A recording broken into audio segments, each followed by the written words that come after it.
한 주간 평안하셨습니까? 옆에 분들과 간단한 인사 나눕시다. 오늘 제목은 편히 쉬게 하시는 성령이라는 제목입니다. 지난주 우리는 성령님께서 오신 목적에 대해서 살펴보았습니다.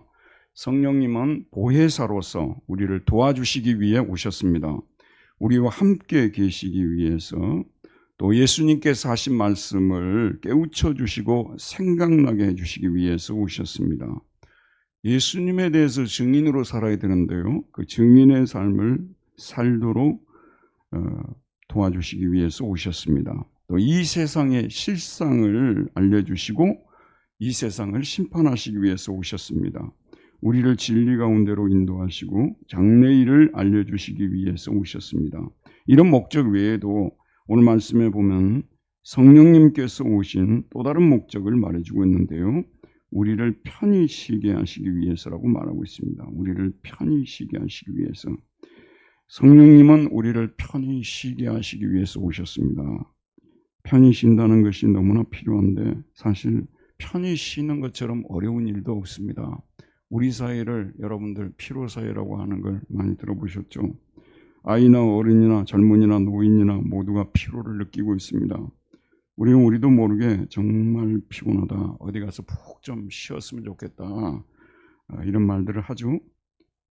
피로한 사람들이 많고, 또 그러다 보니까 피로를 없애기 위한 여러 가지 방법들이 등장하고 있습니다. 제약회사들도 많이 발전한 것 같아요. 예전에는 비타민도 그냥 이렇게 한 두 알 이렇게 먹는 거였는데 요즘은 또 이렇게 올려가지고 하고 두 알씩 먹고 또 마시고 하는 그런 또 비타민도 나와가지고요, 훨씬 더 또 진화하고 발전하고 있는 것 같아요. 그리고 또 피로를 풀어준다고 여러 가지 여행 패키지들이 제공되죠. 근데 제 경험으로는 비타민 먹으면 어느 정도 도움이 되는 것 같은데요, 피로를 근원적으로 없애주는 것은 아닌 것 같아요.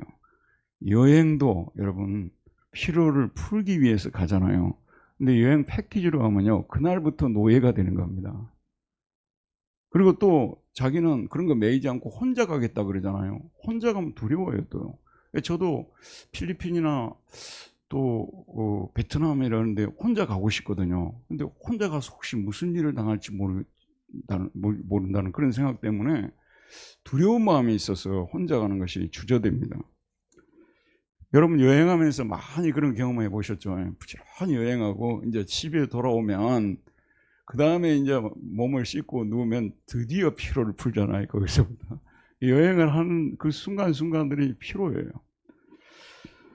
자, 네, 여러분 우리가 피로를 근원적으로 풀려면요, 세 가지 차원이 만족이 되어야 됩니다. 첫 번째로는 육체가 편히 쉴 수 있어야 돼요. 우리 신체를 말하죠. 신체가 편히 쉬어야 되고요.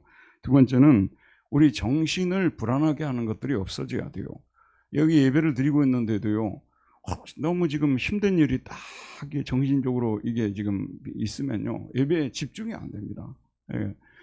정신의 차원, 정신을 불안하게 만드는 일들이 없어야 되죠. 세 번째, 우리 영혼이 하나님 안에서 편히 쉴 수가 있어야 됩니다. 앞에 두 가지는 우리 힘으로 만들 수 있죠. 하지만 우리 영혼이 편히 쉬는 일은 오직 하나님의 도우심을 통해서만 가능한 것입니다. 자, 그래서 우리 하나님께서 우리 영혼을 편히 쉬게 하시기 위해서 성령님을 보내셨다는 것이 오늘 말씀의 주제인 것입니다. 먼저 여러분과 제가 생각해야 될 부분은요, 이 성령님께서 구약에도 계셨는가? 우리가 너무나 잘 아는 대로 성령님은 예수님께서 잡히시던 그 6월절로부터 시작해서 50일째 되던 오순절에 강림하셨지 않습니까? 강림하시고 성령의 시대를 열었어요. 그러면 그 성령이 강림하시기 전에는 성령님께서 계시지 않으셨는가? 사실 우리 한국교회도요, 교파마다 특징이 있잖아요. 이 성령을 매우 많이 강조하는 교파는 오순절파거든요. 오순절파잖아요. 미국에서 생겨나가지고 우리나라로 건너온 오순절파. 우리 장로교는요, 사실 우리 장로교 전통을 살펴보면 성령님에 대해서 별로 가르치지도 않고 강조도 하지 않았습니다. 그래서 우리 장로교에서 쭉 자란 분들은요, 성령님에 대해서 부정적인 생각을 더 많이 가지고 있어서 성경이 성령에 대해서 별 얘기를 안 한 것처럼 생각할 수 있는데, 예수님이 잉태될 때부터 공생의 사역을 하는 모든 순간들, 그리고 부활 승천할 때까지 성령이 늘 함께 하셨어요. 자, 여러분, 마리아가 누구의 도움을 통해서 하셨어요? 성령으로 잉태된 아들을 낳으셨으니 성령으로 잉태되었다고 말하고 있습니다. 예수님이 공생애를 시작하기 위해서 요단강에서 세례를 받을 때 무엇이요? 성령이 비둘기같이 임했다고 말씀하고 있죠. 성령은 예수님의 공생의 3년 동안 계속 함께 하시면서 예수님께 힘을 주고 기적을 행하게 하시고, 그런 일을 하시고 십자가에 죽으시고 부활 승천할 때까지 성령이 함께 계시고, 예수님께서 부활하시고 승천하시고 하늘로 올라가기 전에 오직 성령이 너에게 임하시면 너희가 권능을 받고 유대와 사마리아 땅끝까지 이르러 내 증인이 되리라, 이 말씀까지 하신 것을 우리는 알고 있습니다. 자, 그러면 그 전에 구약에서는 그럼 성령님이 계시지 않으셨느냐? 구약에서도 여러분 성령님이 등장하고 계시는데 제일 먼저 등장하는 곳은 어디예요? 성령님이 제일 먼저 등장하는 곳이 어디입니까? 창세기 1장 2절입니다. 태초에 하나님이 천지를 창조하시니라. 땅이 혼돈하고 공허하며 흑암이 깊음 위에 있고 하나님의 영은, 여기서 하나님의 영은 성령님이십니다. 수면의 위에 운행하시니라. 창세기 1장 2절. 성령님은 천지 창조에 함께 하신 분이에요.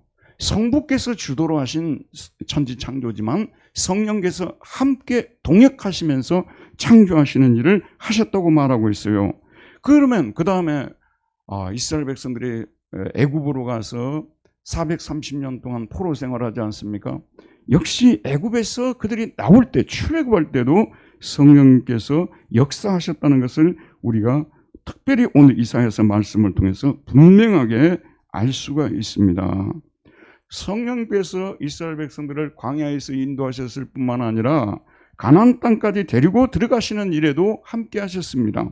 그리고 그 다음에 무슨 시대가 도래합니까? 사사들이 통치하는 사사시대가 도래하죠. 사사시대는요, 시대마다 저지, 심판관을 불러가지고, 우리말로 번역할 때 사사라고 번역했잖아요. 저지들을 불러가지고 그들에게 성령이 먼저 임합니다. 능력을 주십니다. 사사의 직무를 감당하게 하시고 쭉 나오잖아요. 그러면 최후의 사사이면서 최초의 선지자가 사무엘입니다.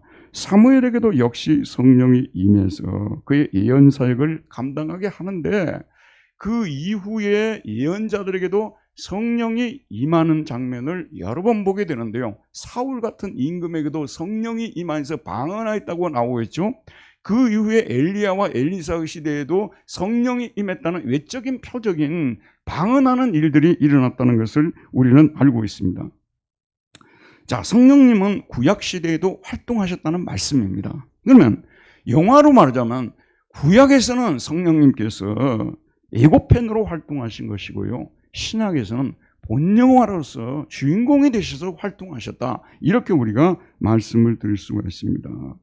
신약에 와서는 특히 오순절 성령 강림 후에 성령님은 본격적으로 예수님께서 십자가와 부활을 통하여 이루신 구원의 사역을 적용시키는 일을 펼치고 있는 것을 볼 수가 있습니다.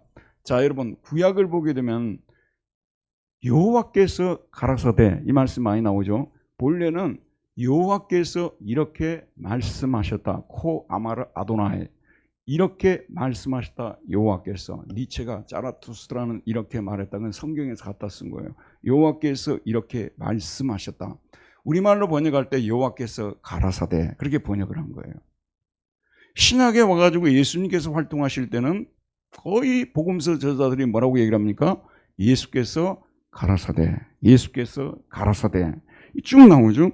그 다음에 이제는 성령님께서 본격적으로 오신 후에 사도행전부터는 성령께서 가라사대, 가라사대라는 이제 말로는 쓰지 않았지만 성령의 지시하심을 따라 성령의 말하게 하심을 따라.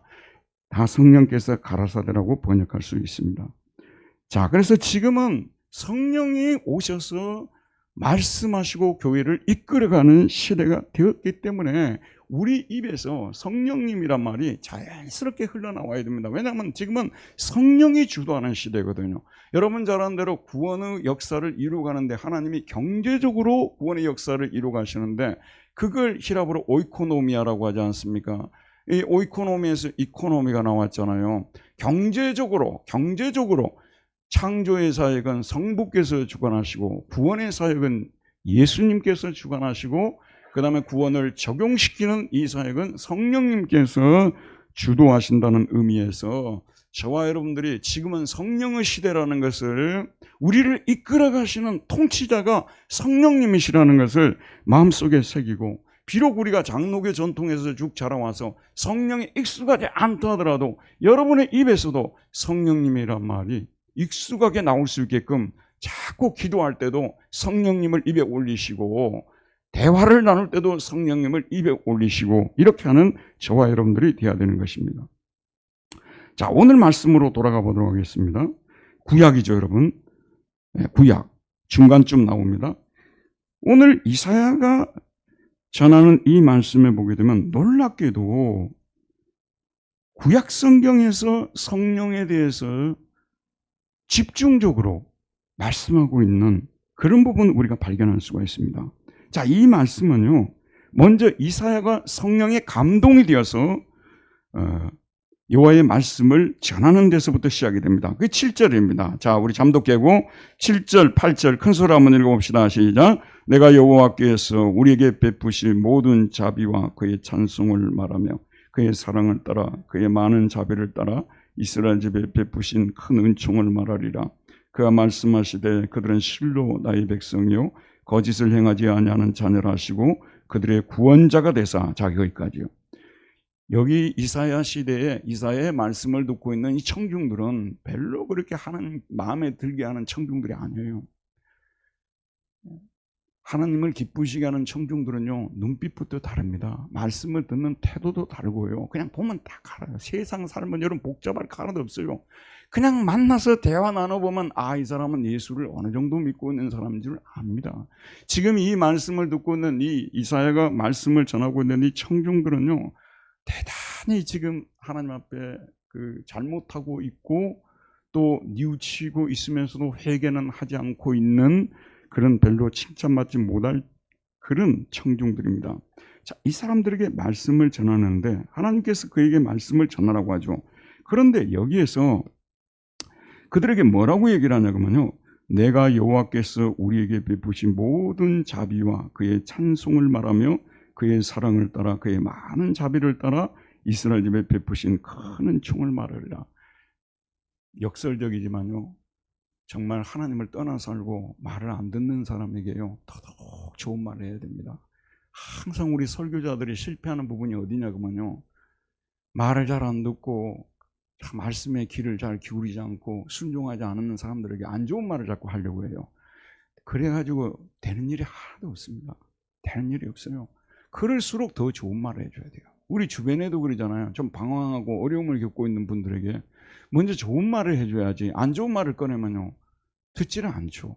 하나님도 아주 지혜로운 교육자십니다. 그래서 그 백성을 훈계할 때 그들에게 아주 좋은 말을 해주는 거예요. 내가 여호와께서 우리에게 베푸신 모든 자비와 그의 찬송을 말하며 그의 사랑을 따라 그의 많은 자비를 따라 이스라엘 집에 베푸신 큰 은총을 말하리라. 그가 말씀하시되 그들은 실로 나의 백성이요. 하나님께서 이런 백성들이지만 실로 나의 백성이라고, 나의 소유된 백성이라고 말하고 있습니다. 거짓을 행하지 아니하는 자녀라 불러주십니다. 거짓을 많이 했죠. 그럼에도 불구하고 하나님은 늘 용서해 주시고 거짓을 행치 않는 자녀라고 인정해 주시면서 그들을 이끌어 주셨다는 것을 말씀하고 있습니다. 그 다음에 그들의 구원자가 되셔서, 자, 9절과 10절이 매우 중요한 말씀입니다. 9절과 10절 다시 한번 큰 소리 읽읍시다. 시작. 그들의 모든 환난에 동참하사 자기 앞에 사자라고 하여금 그들을 구원하시며 그의 사랑과 그의 자비로 그들을 구원하시고 애적 모든 날에 그들을 드시며 안으셨으나 그들이 반역하여 주의 성령을 근심하게 하였으므로 그가 돌이켜 그들의 대적이 되사 친히 그들을 치셨으니 라고 말하고 있습니다. 그들의 구원자가 되시어서 메시아에서 나온 거 르모시아, 그들의 구원자가 되셔서 그들의 모든 환난에 동참했다. 그들의 모든 환난에 동참했다. 그리스 로마 신화요, 시간 되시면 이제 많은 세월이 흘렀잖아요. 어르신들도 되시고 하셨으니까요. 지금 한번 사서 읽어보세요. 중고등학교 때 읽었을 때는요, 그게 무슨 뜻인지 잘 모릅니다. 제가 한 2, 3년 전인가 그리스 로마 신화를 읽어봤는데 그리스 로마 신들 중에서 자기 백성의 환난에 동참하는 신화 한 신도 없어요. 그리스 로마 신들 중에 백성에게 복을 주는 신은 없어요. 거의 저주를 내려요.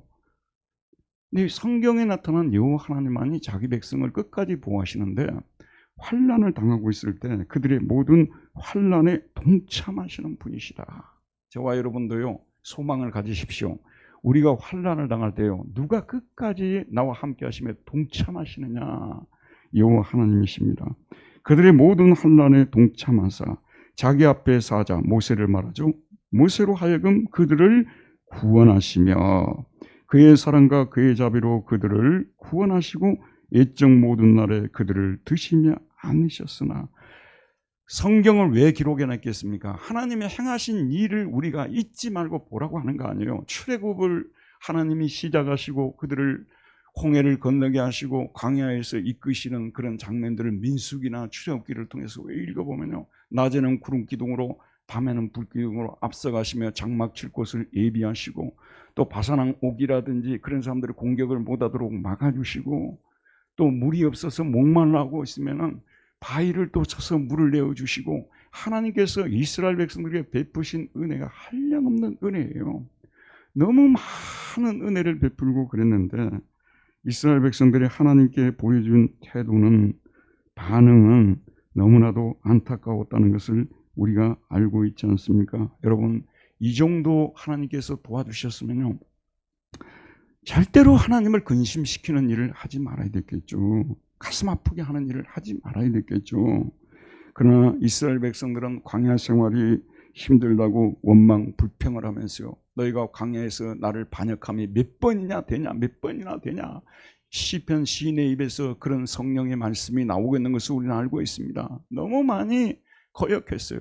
여러분, 하나님께서 이스라엘을 구원한 목적은요, 들어보세요, 그들을 진리의 백성을 삼으려고 하는 거예요. 땅 주려고 하는 것도 목적이 아니에요. 여러분, 잘 먹고 잘 살게 하는 것이 부차적인 목적이지 본래의 목적이 아닙니다. 이 땅은 거짓이 판을 치는 세상이니까 진리를 보내서 진리의 백성을, 한 백성을 진리의 백성으로 만들어야 되겠다. 그래서 하나님께서 보내신 것인데 그들은 세상 어느 백성도 갖지 못했던 진리를 가지고 있었잖아요. 그런 진리를 받은 사람들이었잖아요. 그런데 그것에 대한 감사가 없는 것입니다. 그것에 대한 감사가 없어요. 그러다 보니까 부차적인 것들이 자꾸 중요하게 여겨지게 되고, 그것이 있을 때는 좋아하다가 없으면 원망하고 불평하고. 우리 분당 두레교회 성도님들도요, 진짜 하나님 기뻐하는 성도들이 되려면요, 진리의 백성으로 거듭내야 합니다. 우리 모두 옆에 분들에게 진리의 백성으로 거듭납시다. 인사 한번 나눕시다. 진리의 백성으로 거듭납시다.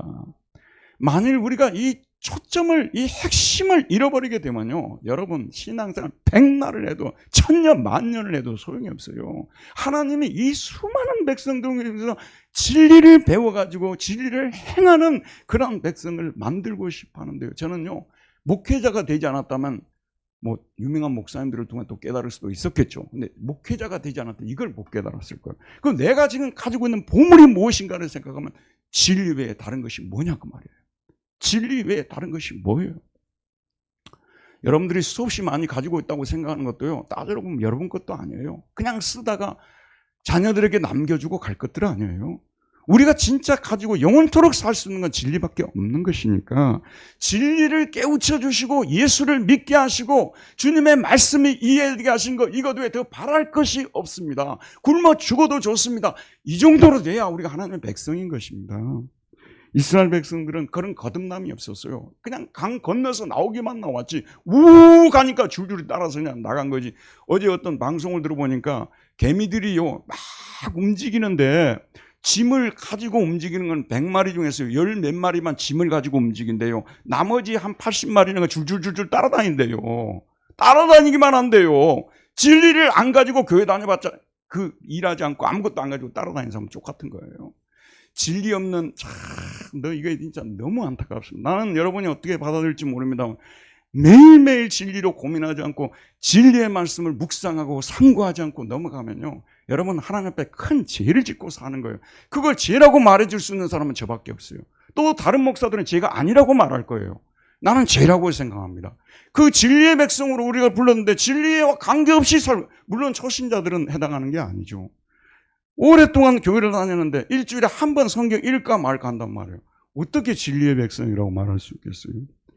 그래서 하나님께서는 이런 분들을 보면요 되게 속상해하고 너무 마음 아파하세요. 그 말씀이 10절입니다.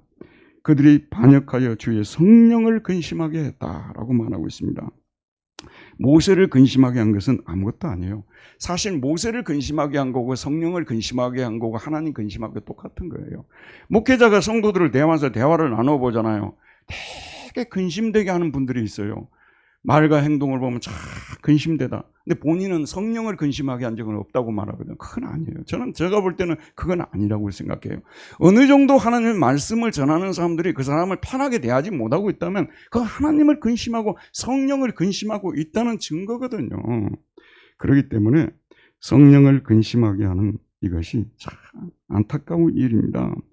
반역을 했다고 말하고 있는데 이처브라는 단어가 있잖아요. 히브리어 이처브, 에트 루아카도쇼우라고 하는데 이처브라는 이 단어가 성령을 근심하게 했다고 번역을 했는데요. NIV 성경에서는 미스트리티드라고 번역을 했습니다. 성령님을 형편없는 존재로 취급을 했다. 그렇게 말하고. 성령님이 지금 자기들 안에 계시는데 형편없는 취급. 자, 여러분 저를 보세요. 목회자가 말씀을 전하고 말씀을 가는데 저를 그냥 형편없이 취급해버려요. 그러면 정말 가슴 아프죠. 말씀을 전해주는데 왜 저렇게 형편없이 취급할까? 여러분, 성령을 이렇게 형편없이 취급을 하니 하나님께서 화가 나지 않겠습니까? 그래서 그들에게 벌을 내렸는데요. 10절에 나옵니다. 그 벌을 내리신 것이 그가 돌이켜 그들의 대적이 되사 친히 그들을 치셨다고 말하고 있습니다. 등을 돌려버렸어요. 하나님께서 지금까지는 이스라엘이 여러 가지로 부족해도요 계속해서 용서하시고 먹을 것 입을 것을 공급하시고요 계속해서 구름기둥과 불기둥으로 인도하시고요 물을 먹여주시고 이렇게 인도하는데 너무 많이 불평하고 원망을 하니까요 하나님께서 너무너무 속이 상하셔가지고 성령 그가 돌이켜서 그들의 대적이 돼서 오예부가 이게 영어로 에님입니다. 에님이 적이 된 거예요. 하나님이 지금까지는 우군이었어요. 그런데 적으로 바뀌어버리신 것입니다. 그래서 적이 그들을 치듯이 하나님께서 그들을 쳤다고 친히 그들을 치셨으니 히브리어 후는 그는입니다. 이게 지금 우리말로 번역하는데 그가 친히 그들을 치셨다라고 말하고 있습니다. 여러분, 그들은 출애굽하기 전까지는 하나님의 사랑을 받고 보호를 받는 사람들이었습니다. 하지만 출애굽을 한 후에 그들이 보여준 배은망덕한 행위 때문에 이제 하나님께서 그들의 원수가 되었다고 선언을 하십니다. 너희들과 내가 전쟁을 하겠다고 말씀하고 계십니다. 여러분, 우리가요 정신 차리고 들으십시오. 우리가 어떤 상황에 놓여 있어서요 우리가 하나님 앞에 우리 마음을 돌이키고 주의 이름을 부르면 하나님께서 저와 여러분을 구해 주실 줄 믿습니다. 힘들고 어려울 때 사람들 앞에 쫓아다니면서 도와달라고 할 필요 없어요. 그리고 여기 있는 분들 혹시라도 속을까 봐서 제가 말씀을 드리는데요. 좋을 때도 그렇게 나를 좋다 칭찬해 주는 사람도 의외로 없어요. 좋은 일이 있어도요. 나쁜 일이 있을 때는요. 더더욱 사람들이 우리를 도와주지 않습니다. 그래서 우리 경험이 쌓이는 거예요. 경험이 쌓여서. 예전에 제가 그런 얘기 드린 적이 있지 않습니까? 처음에 와가지고 돈 빌릴 일들이 많이 생기더라고요. 근데 이게 사람에게 돈을 빌리면 이게 빌려달라고 했을 때 그 사람도 참 난처하고요. 또 빌려달라고 하는 저도 참 또 부끄럽고요. 힘들더라고요. 좀 이자를 지급하더라도 은행에 빌리니까요. 은행은 이자만 갚아주면 좋아하더라고요. 여러분, 이렇게 우리를 많이 도와줄 수 있는 사람이 옆에 있는 것처럼 보여도요, 우리를 진정으로 도와줄 수 있는 분은 하나님이십니다. 그래서 우리는 힘들고 어려우면 하나님 앞에 손을 들고 도와달라고 기도해야 되는 것입니다. 그런 도움들을 많이 받으시기를 바랍니다. 그런데 우리가 이 성령을 계속해서 근심을 시키면요, 여러분이 아시다시피 부모도요, 아무리 자식이라도 너무 오랫동안 막 나를 막 근심되게 만들고 너무 고통스럽게 만들면 부모가 살기 위해서라도 터뜨립니다. 왜냐하면 안 터뜨리면 본인이 죽을 것 같거든요. 그러니까 네가 자식이 돼가지고 어떻게 그럴 수 있느냐고 터뜨리고 마는 거죠. 하나님도 마찬가지입니다. 우리 아버지 아니십니까? 참다가 성령을 보내서 그들을 깨우쳐줘도 끝까지 순종하지 않으시니까 하나님께서 진노의 불을 쏟아붓지 않겠습니까? 그러므로 사도 바울도 너희들은 성령을 근심하게 하지 말라. 에베소서에 보내는 편지에서 이렇게 말했습니다. 너희들은 성령을 근심하게 하지 말라. 성령님께서 우리를 올바른 쪽으로 인도해서 우리를 결국은 가나안 복지로 이끌기 위해서 오셔서 그렇게 하고 계시는데, 그냥 예수를 믿으려면 예수 믿는 자답게 살아버려야 돼요. 중간 길은 없습니다. 예수 믿는 자답게 살면은 가면 갈수록 마치 태양이 처음에 천천히 오르다가 잠언서 4장에 나오듯이 커다란 광명에 이르도록 만드는 주시는 하나님이시라는 것입니다.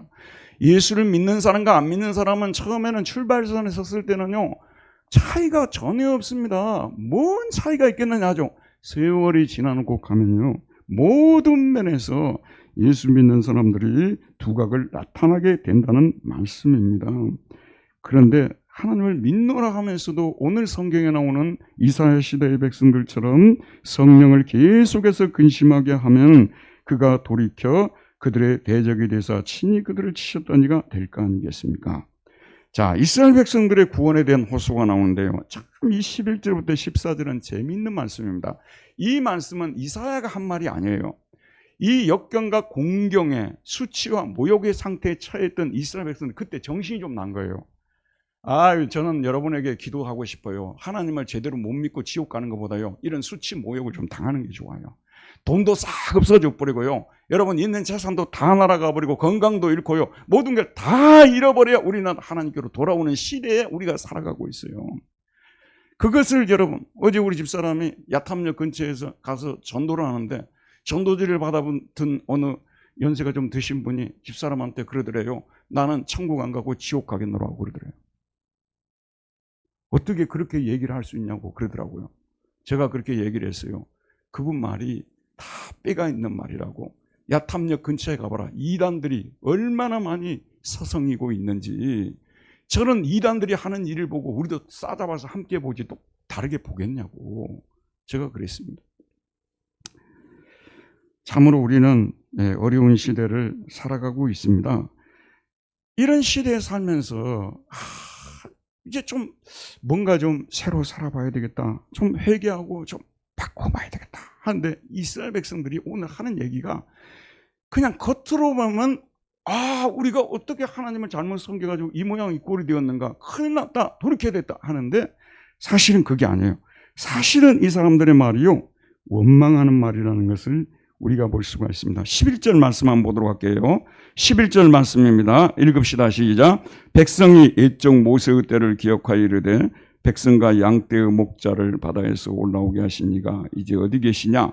그들 가운데 성령을 두신 이가 이제 어디 계시냐? 여기 이제 어디 계시냐? 이것이 앞부분에 나와요. 문장의 제일 앞에 나옵니다. 이제 어디 계시냐? 영어로 Where is he? 그가 어디에 있느냐? 말하고 있어요. 그러면서 뭐라고 하냐면 옛적 모세의 때를 기억하여 이르되 백성과 양떼의 목자를 바다에서 올라오게 하신 이가 이제 어디 계시냐? 홍해에서 자기들이 구출받을 때를 말하는 거예요. 모세를 보내서 하나님께서 그들을 구출한 그 하나님은 지금 Where is he? 그가 어디 계시냐라고 말하는 것입니다. 그들 가운데 성령을 두신 이가 이제 어디 계시냐라고 말하고 있습니다.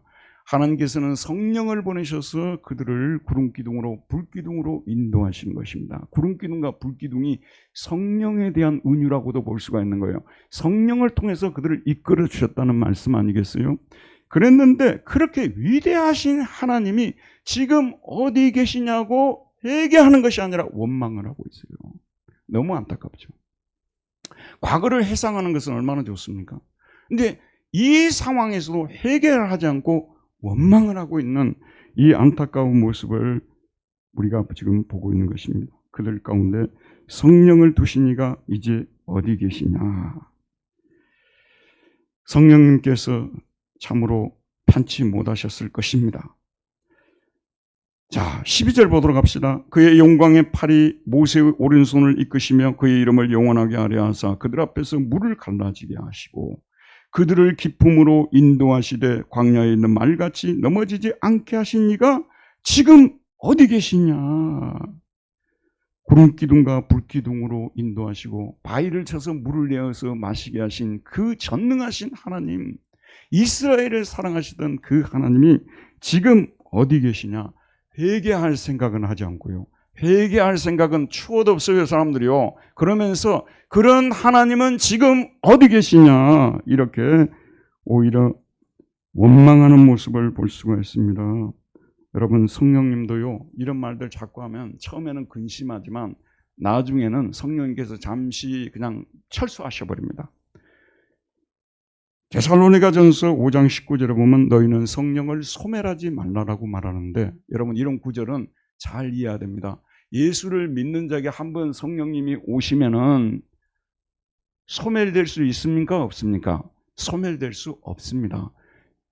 절대로 우리를 떠나지 않습니다. 끝까지 우리와 함께 하십니다. 하지만 너무 화가 나셨을 때는 성령님께서 우리와 교제를 단절시켜 버리십니다. 그리고 잠시 동안이지만 완전히 사라져 버리십니다. 그런 경험하시잖아요. 여러분 부모님들도 그러잖아요. 애가 도를 넘어버렸어요. 너무 말을 안 들어요. 그러면 얼굴을 돌려버리죠. 그리고 당분간 말을 안 하죠. 심지어는 어디로 가버리기도 하시죠. 이게 성령님께서 우리에게도 그렇게 하는데, 그러나 본심은 떠나는 게 아니죠. 그걸 우리가 잘 이해를 하고 있어야 됩니다. 그렇지 않으면 또 이런 말씀도 이단에게 이용이 될 수 있으니까요. 자, 이렇게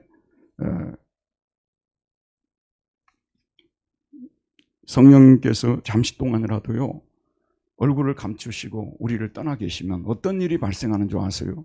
어떤 일이 발생하냐 그러면요, 마귀가 들어와서 우리를 완전히 사로잡아 가지고 마음대로 우리를 요리를 하는 겁니다. 마음이 완악해지고요, 완악 정도가 아니라요, 그냥 막 소리를 내서 막 하나님을 원망하고 이런 일들까지도 벌어지게 되는 그런 상황에 도달하게 되는 것입니다. 그러면서 오늘 우리 주제 구절입니다. 14절 9절 마지막 한 번만 읽도록 하겠습니다. 시작. 여호와의 영이 그들을 골짜기로 내려가는 가축같이 편히 쉬게 하셨도다. 주께서 이와 같이 주의 백성을 인도하사 이름을 영화롭게 하셨나이다 하였느니라. 여호와의 영이 성령님을 말하죠. 그들을 골짜기로 내려가는 가축같이 편히 쉬게 하셨도다. 시편 23편 제가 읽어드렸던 것처럼요, 거기는 골짜기가 많지 않습니까? 목축을 하는 데이기 때문에 초원이 펼쳐져 있고 그 다음에 거기에 또 물이 흐르고 있습니다. 그럼 목자는 이 골짜기를 따라 내려가서 양들을 풀을 먹이고 그 다음에 물을 마시게 하는 그 장면, 성령님께서 자기들을 그렇게 하셨다는 거예요. 그렇게 이끌어 주셨는데 그 성령님이 지금 어디 계시냐고 이렇게 원망하는, 여러분 성령의 사역 중에 중요한 사역이 우리를 편히 쉬게 하시는 사역입니다. 성령 충만하게 되면요, 사람의 영혼이 잠잠해지고 편히 쉽니다. 사실 스위스 풍경 같은 이런 풍경도 한번 보고 나면요, 마음이 편안해지고 잠시 동안이지만 쉼을 갖게 되는 거 아니겠어요?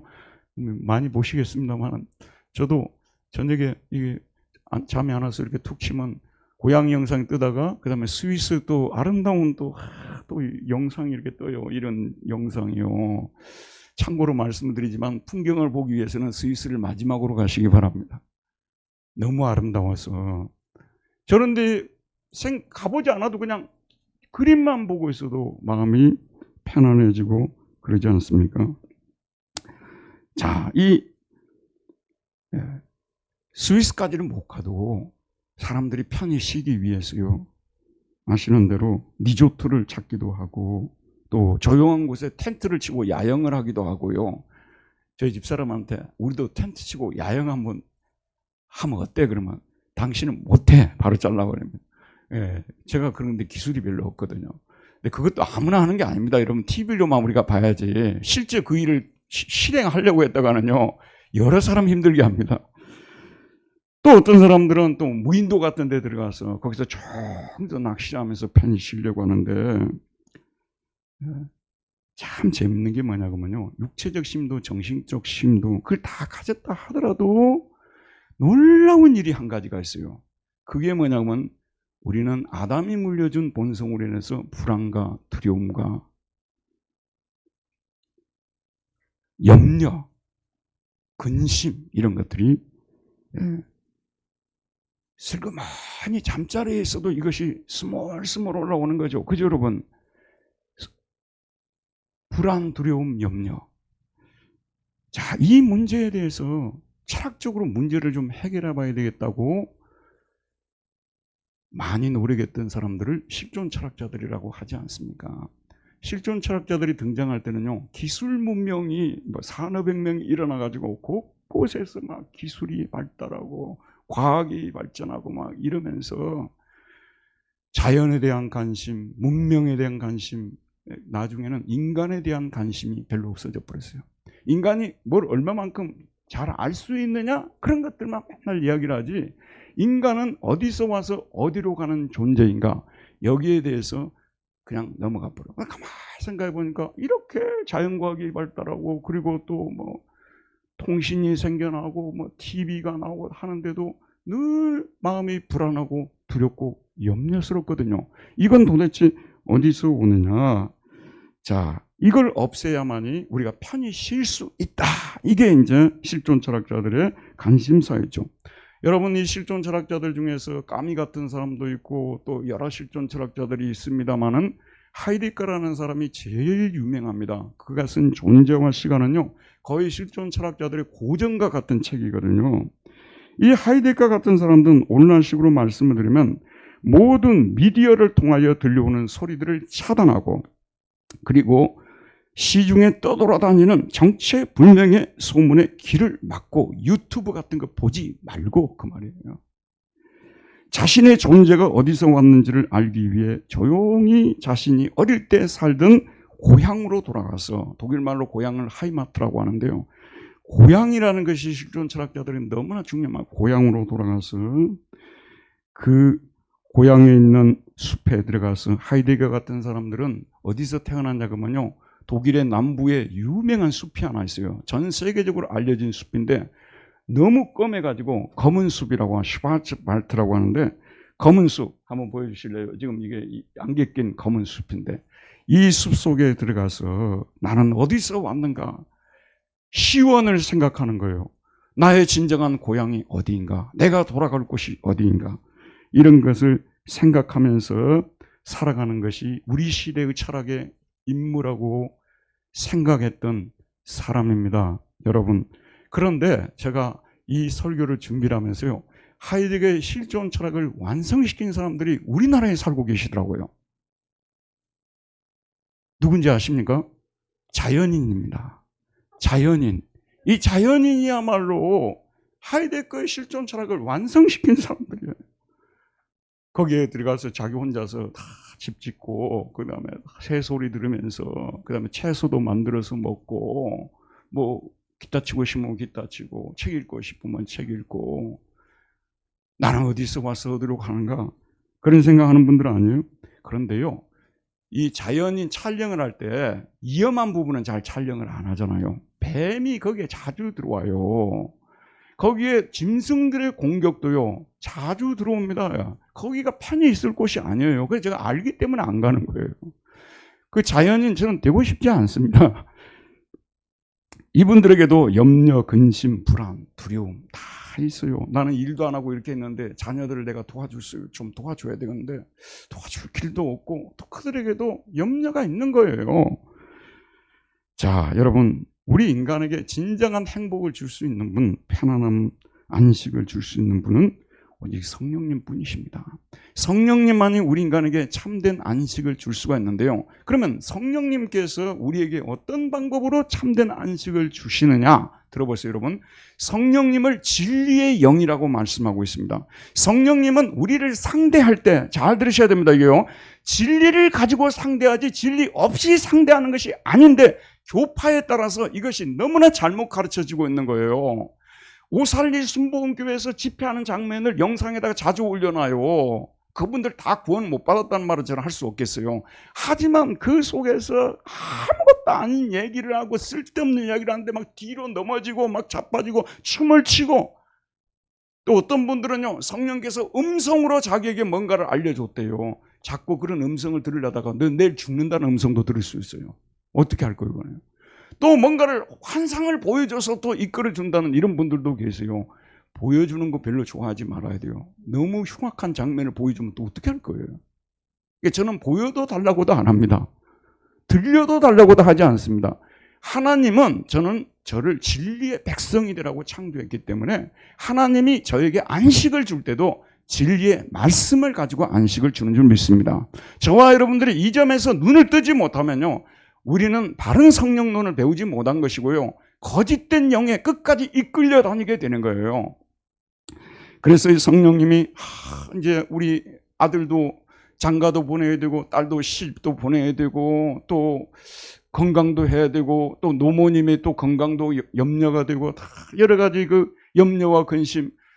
근데 나는 이제 또 예전처럼 많이 돈도 벌지를 못하고 어떻게 살면 좋을까 하고 있는데, 주여 성령이여 한 번이라도 나타나여 저에게 확신을 주옵소서, 이렇게 하지 마시고요, 성경을 그 시간에 읽으면 그러므로 염려하여 이르기를 무엇을 먹을까 무엇을 마실까 무엇을 입을까 하지 말라. 이는 다 이방인들이 구하는 것이라. 너희 하늘 아버지께서 이 모든 것이 너희에게 있어야 할 줄을 아시느니라. 그런즉 너희는 먼저 그의 나라와 그의 의를 구하라. 그리하면 이 모든 것을 너희에게 더하시리라. 아멘. 이런 말씀을 가지고 하는 거예요. 수고하고 무거운 짐진 자들아 다 내게로 오라. 내가 너희를 쉬게 하리라. 나는 마음이 온유하고 겸손하니 나의 멍에를 메고 내게 배우라. 그리하면 너희 마음이 힘을 얻으리라. 이는 내 멍에는 쉽고 내 짐은 가벼움이라. 마틴 루터가 종교개혁을 하면서 얼마나 많은 사람들에게 시달렸어요. 이 말씀을 제일 좋아했다고 해요.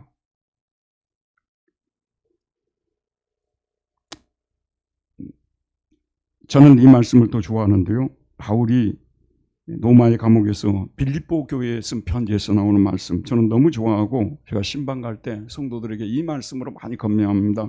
아무것도 염려하지 말고 다만 모든 일에 기도와 간구로 너희 구할 것을 감사함으로 하나님께 아뢰라.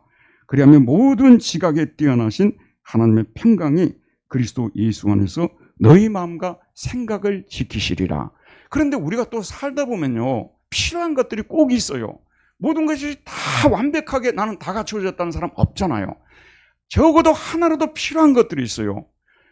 그런 것이 있으면 좋겠는데 내가 이걸 가지고 하나님을 기쁘시게 하고 영화롭게 하는데 사용하고 싶은데, 그럴 때 성령님께서 우리에게 주신 말씀이 있습니다. 자기 아들을 아끼지 아니하시고 우리 모든 사람을 위하여 내주신 이가 그 아들과 함께 모든 것을 우리에게 주시지 않겠느냐. 자기 아들까지도 아끼지 않고 내어주신 이가 우리가 필요한 모든 것들을 내어주시지 않겠느냐는 이 말씀, 이런 말씀을 묵상하고 나면요, 마음속에 성령이 주시는 세상이 줄 수 없는 평화가 우리 마음을 채우게 되고요, 염려와 근심이 다시 또 돌아오겠지만 적어도 어느 정도 시간에는 그것들이 사라져버리고 마음의 평화를 누리게 되는 것입니다. 더 해야 되는데 내일 모레 아이를 출산할 우리 정다희 자매가 앉아 있어서 여기서 마치도록 하겠습니다. 기도하겠습니다. 은혜로우신 하나님, 오늘도 생명의 말씀을 우리에게 주셔서 성령님이 오신 목적, 우리를 편히 쉬게 하심이라고 말씀하셨습니다. 우리를 떠나신 적이 없습니다. 언제나 우리와 함께 계십니다. 우리가 지금 부족하지만, 심지어는 회개해야 되는데 회개조차 못하고 있는 무력한 상태에 있지만 성령님께서 우리를 깨우시고 또 우리를 도와주셔서 반드시 회개하게 하시고 하나님께서 우리에게 주신 모든 복을 받게 하실 줄 믿사오니 이 믿음 가운데서 염려 근심 떨쳐버리고 믿음으로 승리하는 우리 모두가 되게 하여 주옵소서. 예수님 이름으로 기도하였습니다. 아멘. 다 같이 찬송 부르시겠습니다.